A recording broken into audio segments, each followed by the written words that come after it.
welcome to EMDR Chat with Curt and Michelle. I'm Dr. Curtis Roundson. And I am Dr. Michelle Gottlieb. And Curt, I'm so excited about what we're going to talk about today. Yes, it's an interesting thought. It is. A lot of people get very black and white about their modalities and think that everything has to be exactly the way it was originally developed and never, ever, ever changed. And you can't integrate something. And what we've discovered in EMDR therapy is actually EMDR therapy can be very integrative with other therapeutic modalities. Yes, and it always works best if you are true to the protocol Right? while you integrate it. Yes. Right? So, right, yeah, it's not about like throwing everything out the window. Right, absolutely. It's when other things might become useful, Like let me just start off by saying it's like during cognitive interweaves. Sure. When we train about interweaves, we give some examples. But those of us that have been doing this for a long time, cognitive interweaves can be very creative doing other kinds of things. Like, I know you and I have both done something that's very similar to the old Gestalt empty chair as a cognitive interweave. Right? I love that one. Yeah. And, a lot of people want to integrate somatic kinds of approaches. And that's great. It's good. But people often forget that EMDR always had a somatic focus. That's what sensation and location is all about. And emphasizing that and accentuating it with your hand or the buzzers or whatever.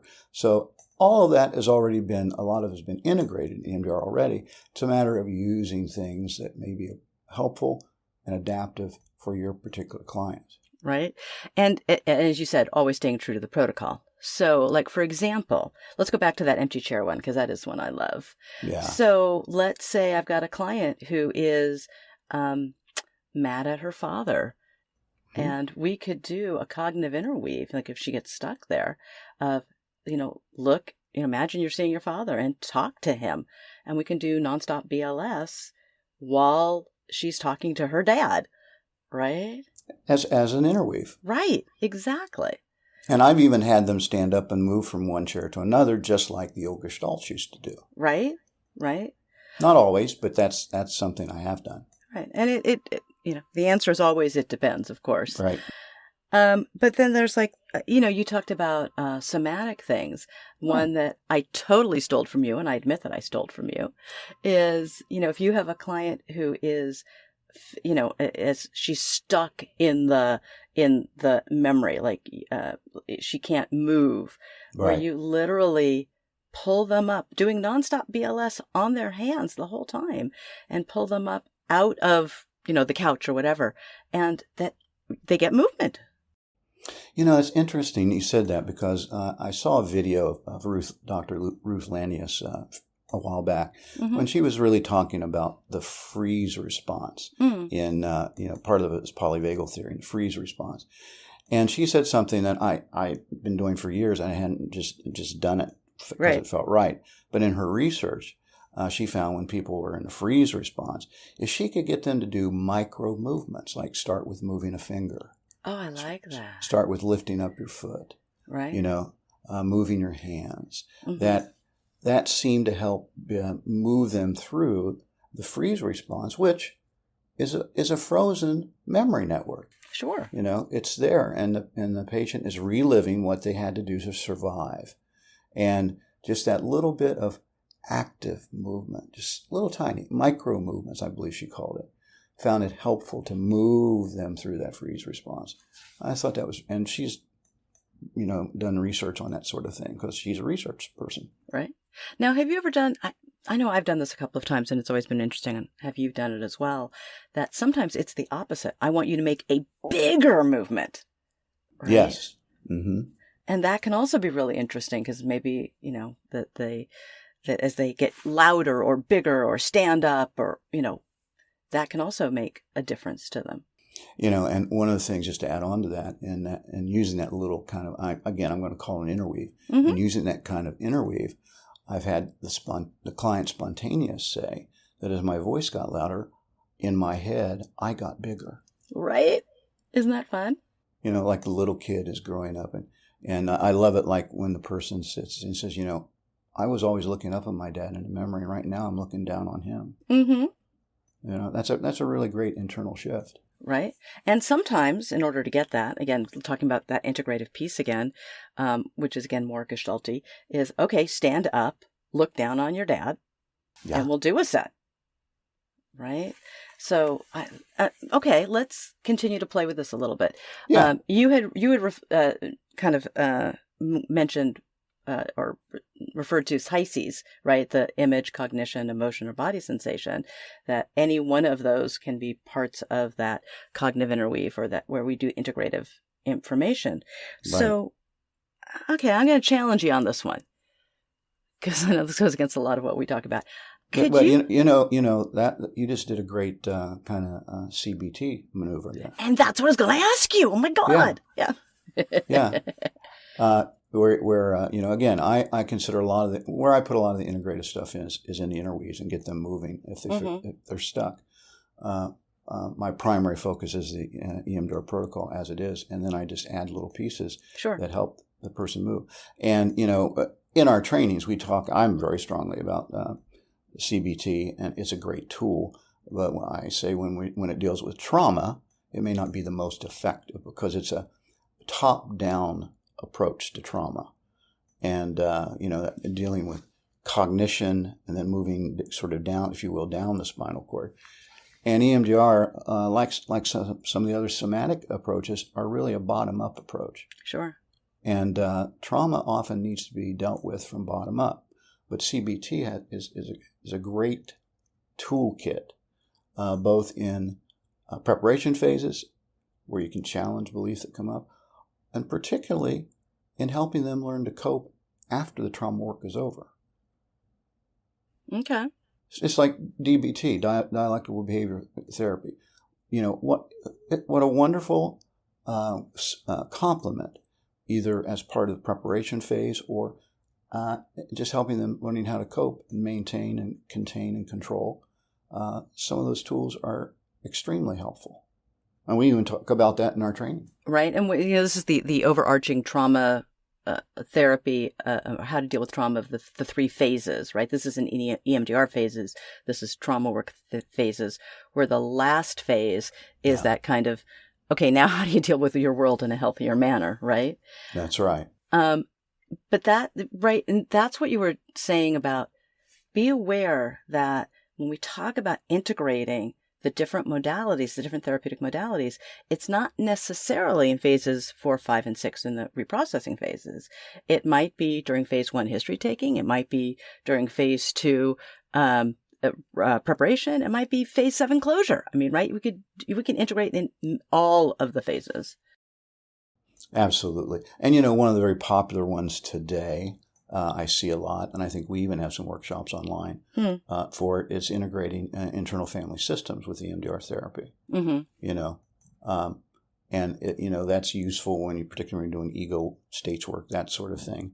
And a lot of clinicians find that very helpful to add to their sort of toolbox with EMDR. Right. And whether you're doing ego state, structural dissociation, IFS, inner child, whatever. Right. And yes, we do have several workshops coming up on that right now. But yeah, that's something like I know you and I do all day, every day, right?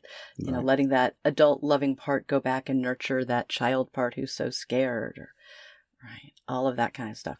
And what's interesting is that's not new to EMDR. Right. That's in Francine's textbook. Yeah. I know. And it's so funny when people say, "Oh, I've learned this." And I said, "Have you read Francine's text?" Yeah, most people haven't. No, they haven't. Sadly, that's true. Yeah. Okay. Well, what about speak to play therapy? Like we're going to have to adapt to the age of the kids. How have you seen EMDR therapy being integrated with play therapy? Oh, it's the sand tray work. I don't like to admit, but years ago, I was a child clinical person, and one of my first internships was in child clinical, and using play therapy and that sort of thing, and what today would be called sand tray and that sort of thing, and being able to, in the old days we would have you have to adapt it to the developmental phase of the child, right? If a child isn't verbal, then obviously we're not going to go after cognitions or have them use the scales, Right. And oftentimes it's in the midst of their play therapy when they may begin to reenact some trauma at home, doing the dollhouse or in the sand tray, that we come up and we begin tapping, or we turn on the buzzies that we may have stuck in their socks, that sort of thing. So it becomes part of using the reprocessing of the trauma from the EMDR perspective, but adapting it, again, as necessary to the developmental phase of the child. And then realizing that sometimes the person in front of us is 46 years old, and we still have to adapt it to the developmental phase of the child in the memory. Right, because who's actually present is the 5-year-old, not the 46-year-old. Absolutely. Yeah, I know that play therapists are the most creative people. It's so much fun. And, Dr. Deborah Silveria and Holly Foreman Patel are two of our trainers who are experts on this. And it's just fun watching them play, right?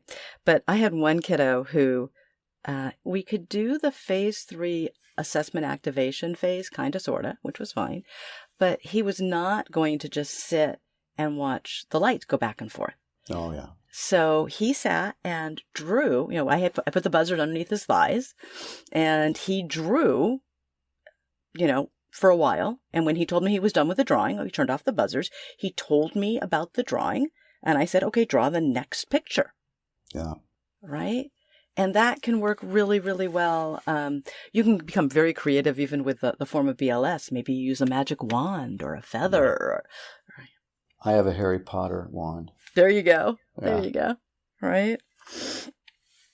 And also, now we've talked a lot of, I was curious about this. We've talked a lot about working with couples with EMDR therapy, and we even have some advanced trainings on that as well.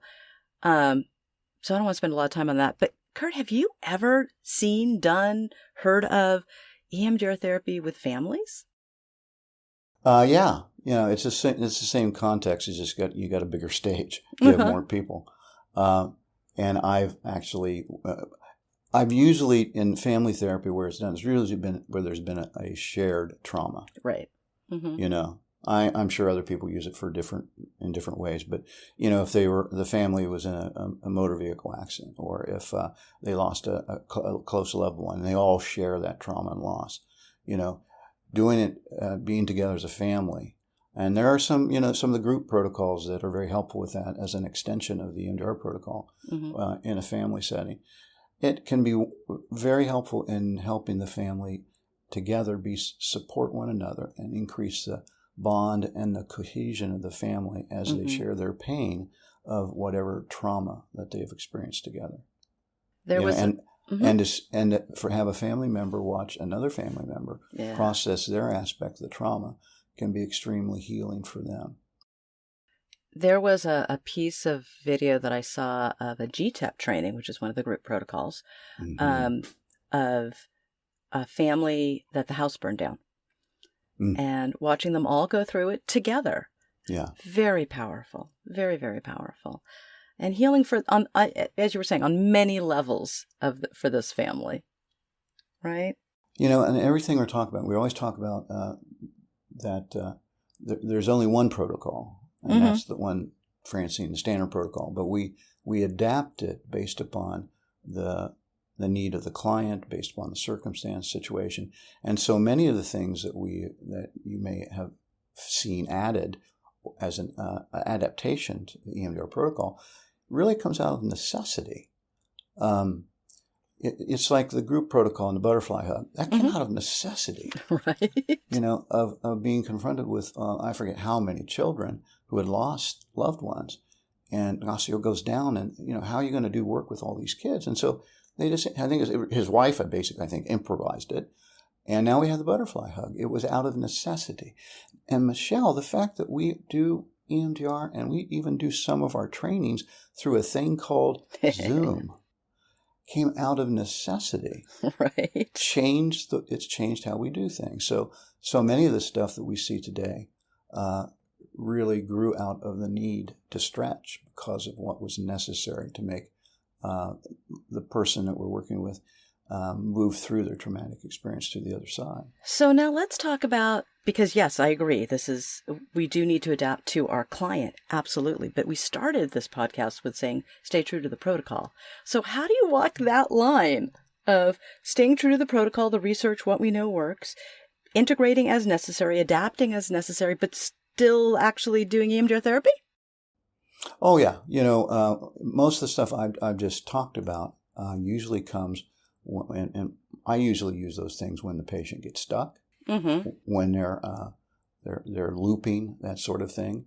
And I think, okay, how else might I enter and sort of move the tree out of the way so that the train can keep moving down the tracks.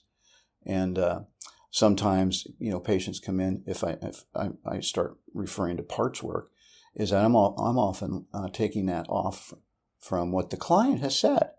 If they say, there's a part of me, and then I'm going to start thinking, okay, well, let's can you give a voice to that part as part of an interview? What might that part be saying to you? And so a lot of that comes from my perspective. I stay pretty true to the protocol as it is, and then I begin moving through it when the client is stuck. Now, other people may do other kinds of things, but that's how I've used it over the years, because the protocol for me is pretty comprehensive. Right, and not surprisingly, I'm pretty much the same way on it, because the protocol works. Yeah. So why change it? Only do something if the client gets stuck, not because it would be fun for you as the clinician, because you learn something new and you want to play, right? That's not actually the reason we do things. No, and that's what I see a lot of, Right. We find something that we enjoy, or it speaks to us. And so everybody, what is that Dag Hammarskjöld once said, you give a boy a hammer, it seems like everything he runs into is in need of a nail. Right. Yeah. Yeah. Okay. We don't have a lot of time left, but this is what I really want you, everyone listening, to think about. Stay true to the protocol. It is not, as you integrate different therapeutic modalities as necessary to the client, it is not hand the client buzzers and start talking. Oh, good. Thank you for that. Yeah. Right. Let me jump in here. I just got to share, a person, I've talked about this with you before. A person was sent to me and very reluctantly came in because they'd had EMDR before and it was not successful. It was not helpful. And so I was listening to her talk about it, and she said some things. I said, tell me, can you describe to me what your EMDR therapist did? And she said, well, yeah, I walked in, they put headphones on me, and we talked all session. Right. And I went, another one said, they put headphones and gave me buzzers, and they had me lay on the couch and talk for a session. Okay. And I said, well, that's really not EMDR. Right. And then we go through the preparation phase 2, and we talk about the mechanics. And then she went through the first reprocessing session, and at the end she says, "Oh my God, I did not have EMDR before." Right. I said, "Nope, you did not." So think about it this way, everyone. Integrating the different modalities into EMDR therapy, into the protocol, keeping true to the protocol, right? Not just doing CBT with headphones on, right? So think about that, and that may be helpful for you. Because again, the research shows the protocol works. Stay with what we all know. Change it as appropriate for the client. Yeah. And I think the important thing there is to say is for the client. Right. Therapists, sometimes we can be a little narcissistic, and we like doing it because we like doing it. And just think about, okay, but is that the best thing for that particular client? Right. All right, everyone. Thank you so much for taking the time and joining us. If you ever have any topics that you would like us to do on the podcast, feel free to, send us an email at info@emdrprofessionaltraining.com. And hope you have a good day. Yeah.